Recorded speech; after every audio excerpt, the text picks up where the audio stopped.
Géome 3, les droites perpendiculaires. L'équerre possède un angle droit. Il se situe ici. Elle permet de tracer des droites perpendiculaires et de vérifier si deux droites sont perpendiculaires.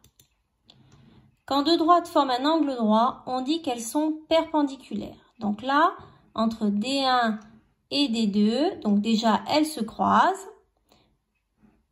On va placer notre équerre pour voir si elles sont perpendiculaires.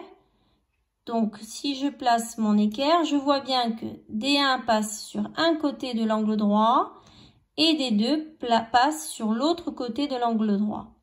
Donc comme il y a un angle droit entre les deux droites, elles sont bien perpendiculaires. Donc sur mon dessin, je peux placer le petit symbole. Et je remarque d'ailleurs qu'il y a 4 angles droits. Et je peux noter D1 perpendiculaire à D2. Comment tracer deux droites perpendiculaires?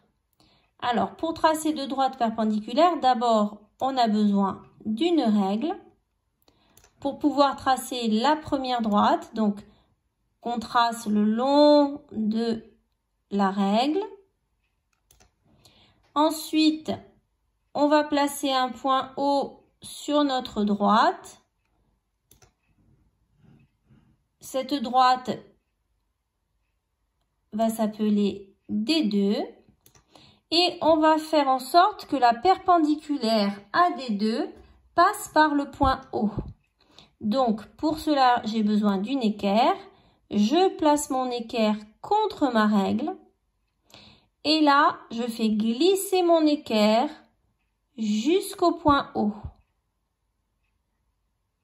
Et je vérifie bien qu'elle est bien contre ma règle. Une fois que j'arrive au point O, avec mon crayon, je vais tracer le long de l'équerre. Alors ici, moi, j'ai préparé déjà mes traits. Donc, voilà le trait que je vais tracer. Du coup, j'ai bien un angle droit entre mon trait bleu et mon trait noir puisque j'ai mon équerre qui est bien placé contre. Une fois que j'ai fait ça, je ne m'arrête pas là puisque ma droite n'est pas entière. Pour qu'elle soit entière, il faut que je prolonge. Donc, pour prolonger, je prends ma règle et je vais m'appuyer sur le trait que j'ai déjà construit. Alors, je ne vais pas m'appuyer juste sur le bord ici, hein. Il faut s'appuyer vraiment en mettant la règle bien tout le long du trait qui a été tracé. Et à partir de mon point O, je vais tracer le prolongement sous ma droite. Donc ici, moi, je récupère mon petit bout de droite et je le place bien comme il faut. Et je n'ai pas fini, je termine en mettant le nom de ma droite, D1.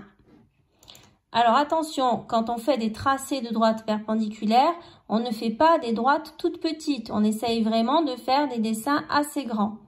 Et comme nos deux droites sont bien perpendiculaires, on peut noter D1 perpendiculaire à D2. Voilà.